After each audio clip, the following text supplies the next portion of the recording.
హనుమాన్ జయంతి సందర్భంగా హైదరాబాద్ లో శోభాయాత్ర నిర్వహించనున్నారు. గౌలిగూడ హనుమాన్ టెంపుల్ నుంచి Secunderabad third bund Hanuman temple వరకు 13 కిలోమీటర్ల శోభాయాత్ర కొనసాగనుంది. శోభాయాత్ర జరిగే రూట్లలో ట్రాఫిక్ ఆంక్షలు విధించారు పోలీసులు. రాత్రి 8 గంటలకు హనుమాన్ శోభాయాత్ర ముగియనుంది. మరింత సమాచారం సదానందం అందిస్తారు. సదా, హనుమాన్ శోభాయాత్రకు సంబంధించి అప్డేట్స్ ఏంటి? హనుమాన్ శోభయాత్ర కాసేపటి క్రితమే గౌలిగూడ హనుమాన్ మందిర్ నుంచి స్టార్ట్ అయింది.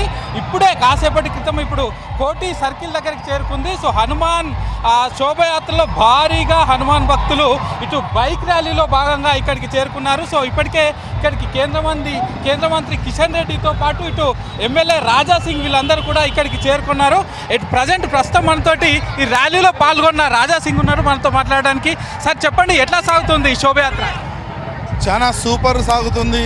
మీరు చూస్తున్నారు, వేల సంఖ్యలో ఆంజనేయ భక్తులు ఈ శోభాయాత్రలో పాల్గొంటున్నారు. రైలు అయితే ప్రారంభమైంది. గౌలిగూడ రామ్ మందిర్ నుంచి తాడ్బండ్ వరకు ఈ విధంగానే రైలు ఉంటుంది. ఇంకా కూడా ఆంజనేయుల భక్తులు ఈ రైలులో అటాచ్ అయితేనే ఉంటారు. సో శ్రీరామనవమి శోభయాత్ర టైంలో మీ మీద 2 కేసులు పెట్టారు హైదరాబాద్ పోలీసులు. సో దాని మీద మీరేమంటారు? ఈసారి శోభయాత్ర ఎట్లా జరగబోతుంది? పోలీసు వాళ్ళు ఏమనుకుంటారంటే కేసులు పెడితే మేము భయపడతాము, ఆగిపోతామని ఆ ఫీలింగ్ వాళ్ళకి ఉంది. కానీ వాళ్ళకి తెలియదు, 100 కేసులు అయితే మేము ఆగలేము. ఇప్పుడేం ఆగుతాం మేము చూస్తున్నాం కదా. సో ఇటు రాజా సింగ్ అలాగే కిషన్ రెడ్డితో పాటు చాలామంది అటు శ్రీరామ భక్తులంతా కూడా ఈ బైక్ ర్యాలీలో శోభయాత్రలో పాల్గొన్నారు.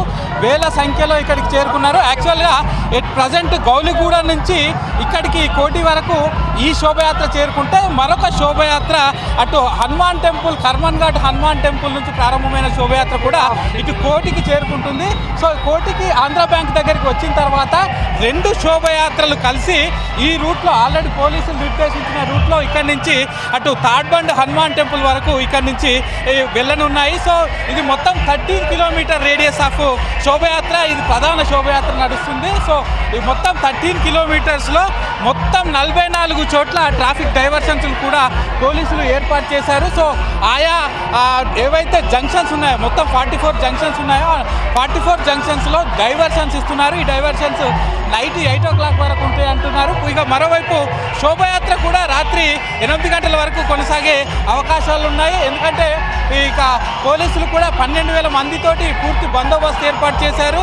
సో ఇటు టాస్క్ ఫోర్స్ టీమ్స్ అలాగే SOT teams, law and order, traffic పోలీసులు ఇలా అందరూ ఈ బందోబస్తుగా మొత్తం జోన్స్ వారిగా విభజించి ఏ జోన్కి ఆ జోన్కు వీళ్ళని పోలీసులను డిప్లాయ్ చేసి ఈ శోభయాత్ర అయితే కంటిన్యూ చేస్తున్నారు. సో మన శ్రీరామనవమి శోభయాత్ర జరిగినప్పుడు కొన్ని పిక్ పాకెటర్స్ చాలామంది సెల్ ఫోన్లు కొట్టేయడం, చైన్లు కొట్టేయడం, బ్రాస్లెట్స్ కొట్టేయడం లాంటివి చేశారు. సో ఈసారి అట్లాంటివి జరగకుండా చూసుకుంటామని పోలీసులు చెప్తున్నారు.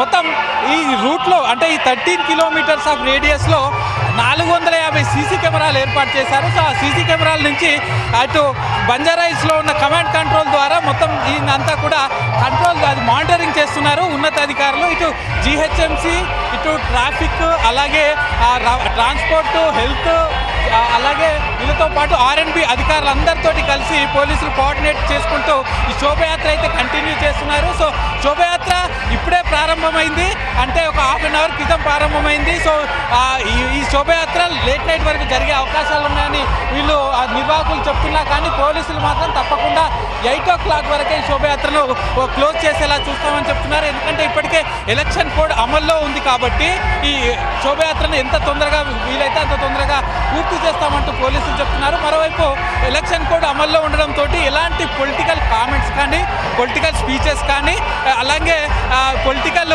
ఫ్లెక్సీ లాంటివి కూడా ఎట్లాంటి ఏర్పాటు చేయకూడదంటూ కూడా నిర్వాహకులకు పోలీసులు చెప్పారు. మరోవైపు ఇక డీజే సౌండ్స్ కూడా మేము చెప్పినంత వరకే మేము ఇచ్చిన డెసిబుల్స్ 40 డెసిబుల్స్ వరకే డీజేని వాడాలి, అంతకు మించితే తప్పకుండా కేసులు నమోదు చేస్తామంటూ కూడా పోలీసులు నిర్వాహకులకు హెచ్చరికలు జారీ చేస్తున్నారు. సో కాసేపటి క్రితం ప్రారంభమైన ఈ శోభయాత్ర ఇంకా కొనసాగుతుంది. ప్రస్తుతానికైతే కోటి ఉస్మానియా మెడికల్ కాలేజ్ వరకు చేరుకుంది. ఇంకా ముందు ఆంధ్ర బ్యాంక్ ఉంటుంది. ఆంధ్ర బ్యాంక్ తర్వాత అటు ఉమెన్స్ కాలేజ్ దగ్గరికి వెళ్ళినాక ఇంకొక శోభయాత్ర కూడా అక్కడికి వచ్చి చేరుతుంది.